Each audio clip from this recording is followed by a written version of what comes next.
Welcome back to the Bees Like That podcast. As always, I'm your host, Chris. Fifth take. Usually don't share that. Just play it off like it's the first one. This is the fifth one. The first one I started, I had my mic away. The mic was muted. So I wouldn't have I went on like a 12-minute. I started like I was 12 minutes into an episode and realized that yeah. So, this is the fifth take. So, on the off chance that there are other content creators who watch my content, is it as hard for you as it is for me to get back into the flow, recenter, and start anew to try to get the episode out or recorded? Man, it is tough for me, man. It is tough for me. Like, I get into a flow and something fucks it up, I'm just out of it. Because I don't write anything down. I rarely ever have any notes. I mean, I have written stuff down that I didn't want to forget. And if I had a specific order and I didn't want to get things wrong, then I had notes. Generally, I just kind of riff. But, still a little rusty. Anyway, what I'd been on about in the first iteration that I bunged up was my son and the comparison between his lived experience and mine. Not that his has not had its ups and downs. It has, for sure. As the rest of my children. But today I'm talking about my son. So, I've told this story before on the podcast about how my son was a twin. We didn't know that he was a twin. We had thought that my wife had had a miscarriage. Lo and behold, we go get the pre-DNC ultrasound. There's the heartbeat. It's pounding away. And that's my son. So, miracle baby, for sure. Super, super dope guy. Would have been kind of crazy to get twins, though. I wonder what that would have been like. 2 boys, maybe a boy and a girl. Wild shit, dude. Anyway, he's about to start driving. And I think that's super cool because comparing his life at that age to my life at that age, it's like night and day. Like, I just turned 15, had been 15, I don't know, a few months, and got into some pretty serious trouble and ended up getting sentenced to about 3.5 years. Did all of that. Had been disallowed to go to any high schools in my city. My son is killing high school. We had a conference the other day, and I went to that, and it was just really, really cool to see his life and how his high school experience is going. And I'm so excited that it's just like a typical high school experience. Got a great kid, gets great grades. You know what I mean? Just really, really cool. And he's getting his learner's permit, going to learn to drive. Just really, really cool, man. And I can compare it to my life and, getting locked up at 15 and all the stuff that followed after that. But, man, I was tripping. I was at the gym today. And I like all kinds of music. I like the Misfits. I like, metal, punk, hip-hop. I don't like country. I like some blues. Whatever. Anyway. I got tired of the music that I was listening to, so I started listening to some music that I haven't heard for a while. So I was listening to some Danzig, shared a few of those songs on Facebook. If you like it, good. If you don't, I don't care. And then the Misfits. And the song in particular that I listened to first was Skulls by the Misfits. And I think it was from 1978 or 79, something like that. But the first time that I heard that song, I was between the ages of 10, about 9 to 10, somewhere in there. And it doesn't really matter whether I was 9, 10, or 11, because what I was doing I had no business doing. But the first time I heard that song, Skulls by the Misfits, I was between those ages and in a room with, I think the oldest kid there was 19. The rest were 14, 15, 16. I'm just a young buck, but we're all poor, impoverished kids. Little knuckleheads doing whatever we wanted. And on that day, we certainly were. But I was smoking Camel non-filters as well as high off my ass on white blotter. For those who don't know what white blotter is, that's LSD. did a lot of that when I was young. It probably explains why I'm a little hinky today. But I look at that, and I look at, like, I have an 11-year-old right now, and I'm like, there's no way. There is no way. No way in hell that my 11-year-old is going to be anywhere in anybody's smoky-ass attic bedroom, smoking cigarettes, listening to the Misfits, high on LSD. Fuck no. That's crazy. That's crazy. Anyway, that was me, though. But I look at that, my experience, and I look at my sons and like my other kids' experience, and I'm like, thank God, because none of them have ever done stuff like that. I mean, I think one of them might smoke a little bit of weed and has had a couple of drinks, but she grown, you know. I don't take nothing from her for doing that, you know. A lot of people do, and a lot of people who do not suffer from addiction issues the way that I do. Or I don't suffer from it anymore, but the way that I did, you know, they're not addicted. They don't have the same malady, spiritual malady that I suffered from. So I don't trip on that. Anyway, what I'm really, really grateful for is that because like I was doing my cardio and I'm thinking about the whole thing, right? I'm thinking about, you know, being that little bitty kid, high on acid, listen and smoking cigarettes, listen to the Misfits, stealing cars. I'm talking about, we did it all, dude. Stole cars, fucking stole money out the parking meters, you know, to get money for the fair and the carnival, all kinds of wild shit, dude. Car prowling, all that. Yeah, all at that same age. Anyway, I think about that and like how serious my life was and the things that I've been through, things that I've seen, places I've been, things I've done.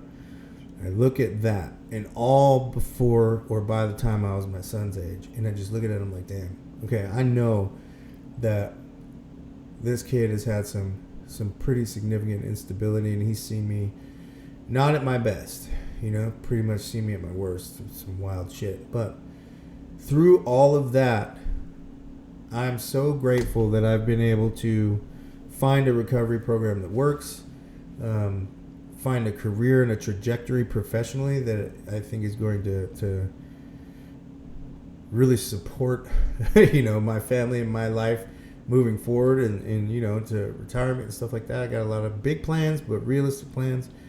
But I'm so grateful for all of my kids, but I'm talking about my son today, because he's just a great kid, man. Like he's like really, I won't say he's withdrawn. He's just super thoughtful, right? He's really pensive, and I'm a lot that way.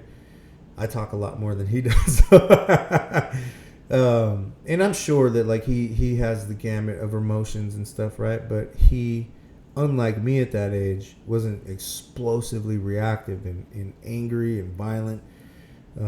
He's got a lot of really great outlets. One of the things I love most about my son is that he's pretty self-aware. Like, he's not a follower at all.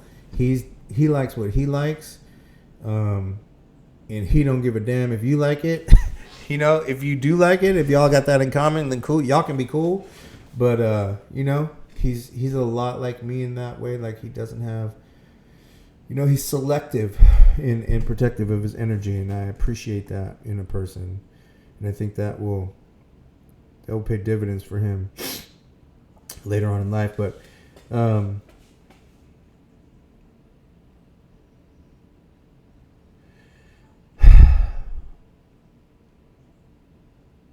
circling back to the recovery component, there's no version of reality for us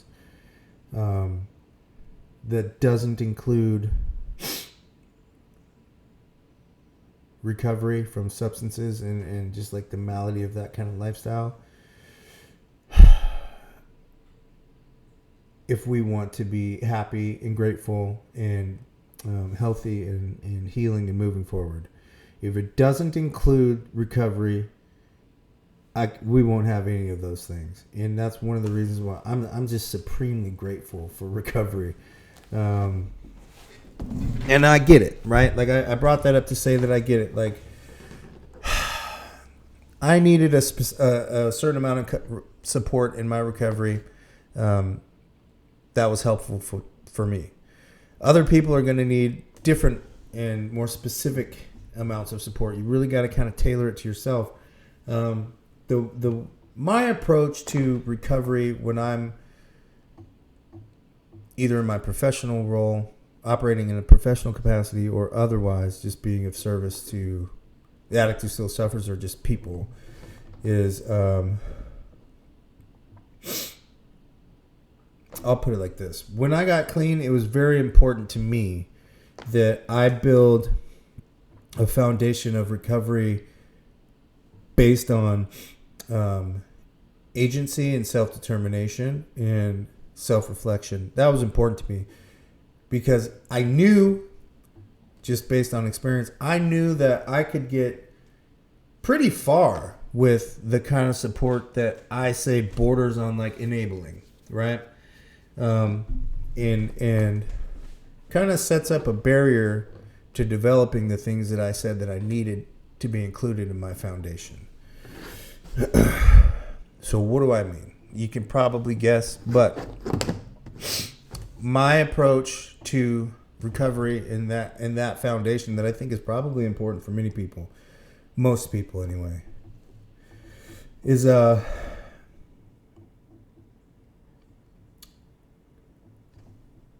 won't be the one who creates the opportunity, but I want to be able to at least highlight it where it may be a person is unaware that it exists, or maybe they kind of want to shy away from it for another reason, but highlight the opportunity for a person to exercise some agency and do a lot of stuff on their own.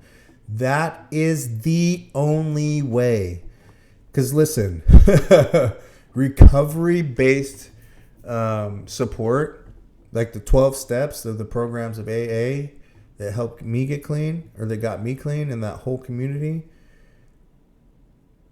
the work I had to do the steps, like the hard, gritty, heavy lifting, I had to do myself. Of course, you have a sponsor. They walk alongside you through the steps, help you work them, you progress, and then you work them again and again and again and again. It's a daily practice, and it's a lifelong journey. But that, to me, is the most important, especially for those of us who suffered from like the worst of our addiction, and like that spiritual, intellectual, and physical malady that we suffered was just tremendous. You need to start to regain your ability to walk on your own, right? Those baby deer legs, it's important to feel that stuff. It's important to feel it, feel that fear. It's important to progress and move forward and face that fear, and recognize that, oh shit, there's no 9-foot cyclops under the bed. I don't need to be afraid of the world's reaction to who I am. Like, implicitly, like the values that I hold, those are my values. These are my strengths. This is me. I am the perfect mix of what makes me me, right? In any other ratios, it would be somebody else. So it's important. I say that to say that it's important to develop that sense of identity based on what I think is like the key fundamentals. What I think are the key fundamentals, and that is the work.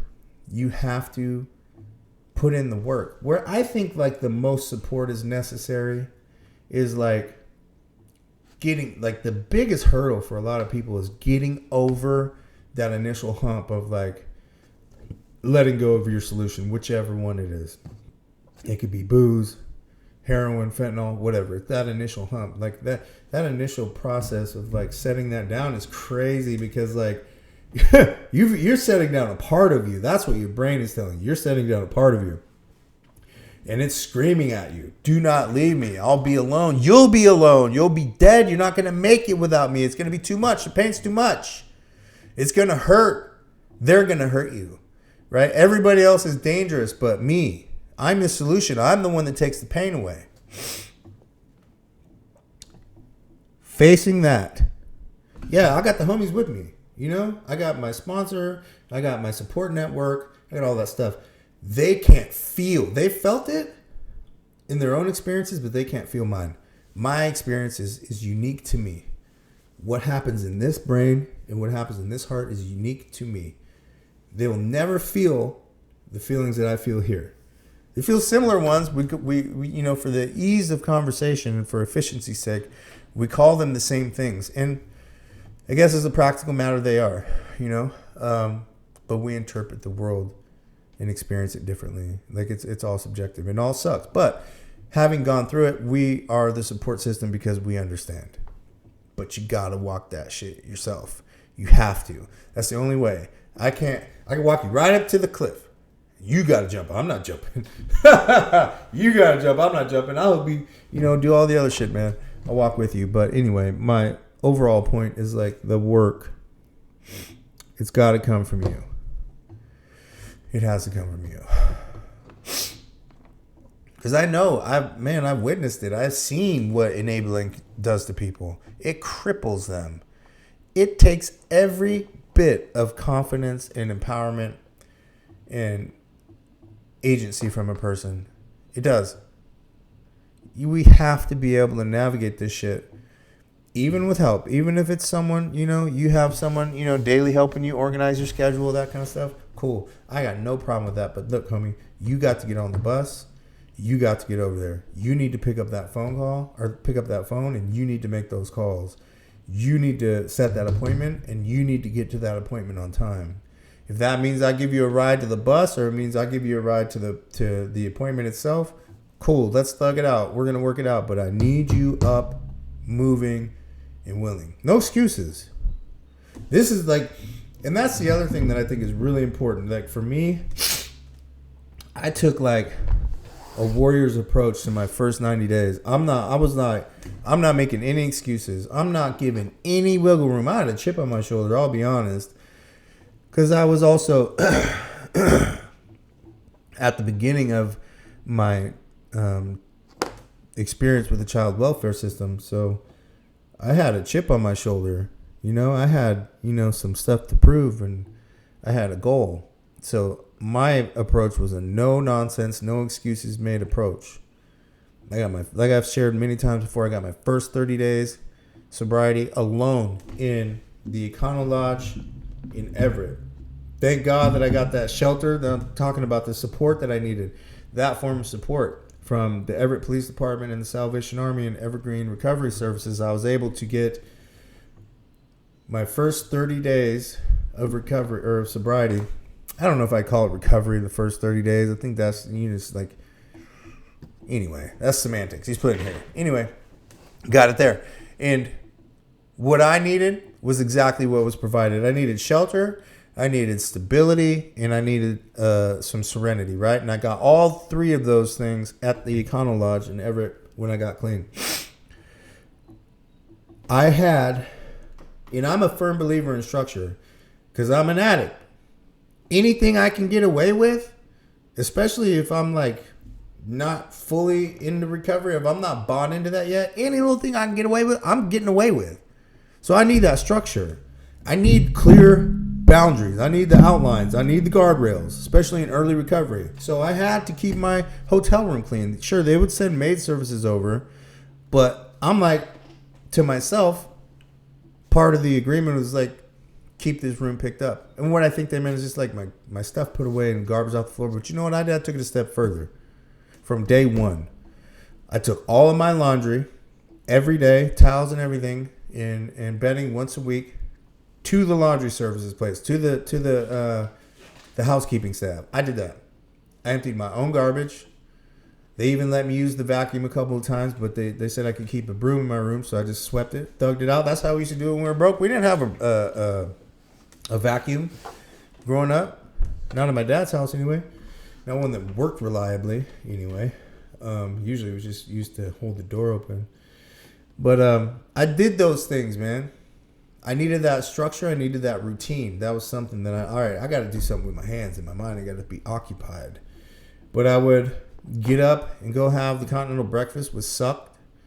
But I wanted to establish a rapport with the front desk staff. I wanted them all to know me. I wanted them all to see me every morning, bright-eyed and bushy-tailed at 7 a.m.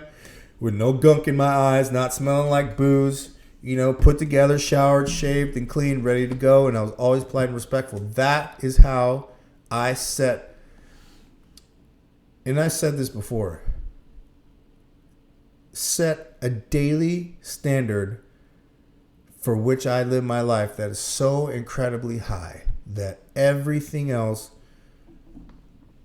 not that it doesn't affect me, but it's just fodder, you know? Just, it's a half a mile away. It's not even hitting. There's no danger close, you know, no need to move. And if that's not a good example for you, you can say, well, you know, my dad used to be like, I don't follow man's law. I follow God's law. I follow God's law and everything else is handled. If I do what God tells me to do, it's that same principle. Same principle. Everything else, you know, make sure that everything is captured by the standard that you set for your life. Why is that important? Again, circling back to agency and self-determination. It's important, man. You know, there have been a lot of things that have happened to me in my life that weren't my fault. But I don't look at myself as a victim. I've been victim. I've been a victim of a bunch of different shit. You know, I've been victimized for sure. As a child and as an adult. But I have to make a choice. How am I going to live my life? Am I going to choose to live in victory? Fuck yeah. It feels a lot fucking better. You know what I'm saying? Because I look at those instances of, you know, trauma, and not that they're trivial at all. Not at all. A lot of them are really, really serious. And, you know, some of which I'm still healing from. But I look at them, and today, the way that I choose to view it is, I'll be damned if I went through all of that and I'm not going to get a reward on this side. How do I get that reward? It's not just going to be given to me. You don't get a trauma award. That shit is wild. You don't like, and this is not a competition. You know, I've been through some pretty fucked up stuff, but there are people who've been through worse. So it's not a competition. I'm not looking for any awards. The reward, there's a difference. The reward is proportionate to what my higher power believes I can handle at the time. So what does that mean? Life on life's terms and at his will. It's God's will. Like I'm not, whenever I try to drive the boat, captain the ship, I always fuck it up. I always need to reflect back or return back to thine will be done, not mine. Some shit like that. I know it's thy will be done.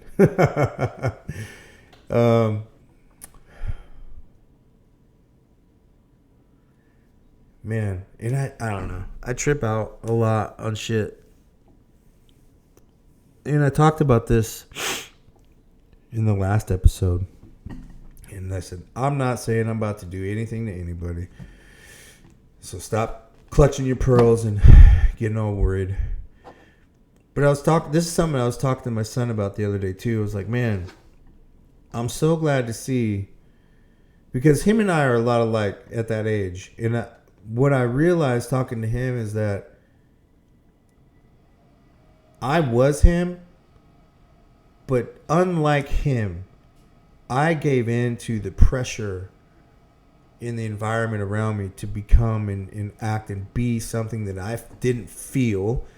You know, like that. What I didn't feel like me. It didn't feel like it wasn't who I was. But it's a trip, man. How like the combination of that like social pressure to be a thing that you're not, along with like the unresolved trauma from really shitty experiences, how powerful those things can be. It's really compelling, man.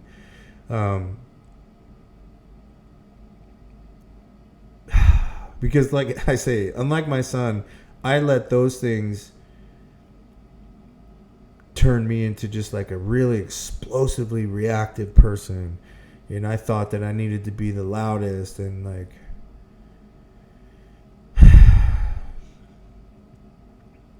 the most willing to be violent. And like I thought those things were really important. And it's cool to look at my son and be like, damn, you're just a normal kid. You're just a normal ass kid, which is, it's just feels good, man. And I trip out on a lot of shit. You know, I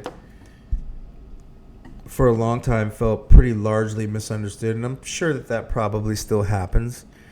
I'm positive that there are people who access my past and my criminal history and like allow that, even though they didn't know me back then, they allow that and their little snooping ass antics to cloud their judgment and like perception of me, which is wild because like at my worst, I'm not even in the same ballpark, like disposition wise, personality wise, like I'm compared to then at my worst, like my most reactive, I'm like the fucking Dalai Lama, son.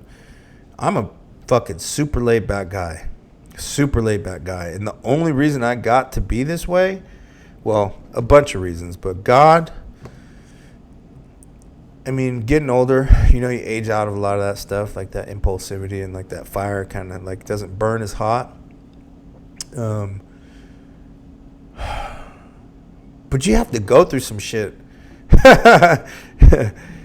Those of us who have been through some shit, you know, we have that, and you can tell that it's not an act. Like we're genuinely at peace, and we have like a level of serenity that is, I don't want to say uncommon, but if we're going to run an exercise on like stats and probabilities, like people like me, just from a data standpoint, we're more likely to still be incarcerated or be dead than, you know, where I'm at right now. So that's got to say something. But on that point, though, like, I know that that like, and especially in the work that I do, there are people that have access to, like, you know, your criminal history. You know, they can look shit up on you. Anybody has that access, but, like, there are people that have, like, a lot quicker access to it. And listen, man, like, if you're going to look at that and hold record against me, you know, for, like, you know, violence I committed in my past, or like you look at like gun charges and like get scared because you don't understand firearms. Well, don't worry, like I don't need you in my life anyway. If you're gonna be a corny ass weirdo like that, first of all, stupid behind a motherfucker back like that instead of just like talking to him is weird as fuck. Second of all, if you're gonna let something like that cloud your opinion of me, we the potential for us to be cool was never there anyway, because sooner or later you're gonna do some fuck shit, and I think that people like that generally understand, like, they're weak that way, you know. So it's probably just better off. You know, at least you just kind of look like an asshole who know to the people that, you know that you are a weirdo like that, versus later on just like really embarrassing yourself. So I'm not gonna call it out, but let you know I know it happens. It's all good though, you know. We're not worried about it. We're gonna thug it out. I have a beautiful life, man. Like, that's the other thing. Like,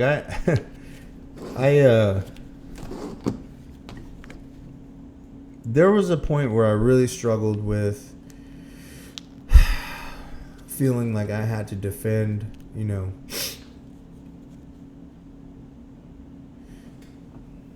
all of the hard work that I've done and like how far that I've come. Man, I don't listen. Listen. I realized that, and this was a stark realization. Like, I needed to get this, and it's helped me tremendously. Not to say that I still don't struggle, because listen, man, we don't want to like have some like social ease. We don't want to feel tension, you know. We, you know, walk into a room, or like, you know, we don't want people to get weird because, like, you know, we got muscles and like tattoos and long hair and, like, you know, some violence in our past. Like, there's no come on, bro. Like, if there's never been an issue between me and you, there's no reason for you to get weird. You know what I'm saying? Like, you're just making shit up. Don't be a weirdo. Let's just be cool, bro. You know, that's all it is. Let's just be cool. Anyway, I'm just rambling right now, but I'm having fun. It's been a long time. I'm gonna try my best to get back into doing like podcasts regularly. Because it is important that the message of recovery is visible. And I don't give a damn about repeating the same messages in the same way with the same black background in video after video. Because hey, man, like me, I needed that message when I needed it, and it was available. So, just doing my part, y'all. Anyway, if you didn't do it on the way in, think about doing it on the way out. Hit that like, subscribe, and post notification bell. And do me a favor, man. Even if you're playing it in the background, listen to the whole episode. It helps out the algorithm. Hit the like button. It helps out the algorithm. I'm trying to get this message out to as many people as possible. There are a lot of content creators out there with all the bells and whistles and all that stuff. And I've wanted to learn how to do that shit, but I feel like recovery raw and uncut and give it to you straight from the horse's mouth is just as powerful. This is kind of like, you look at my content as like folk music, and like their content is like a big production, like a big stage production. You know what I mean? Like a good message should be powerful enough without all the bells and whistles and pretense. You dig? Anyway, like I say, man, hit that like, subscribe, post notification bell. If you didn't do it on the way in, do it on the way out. Peace, y'all.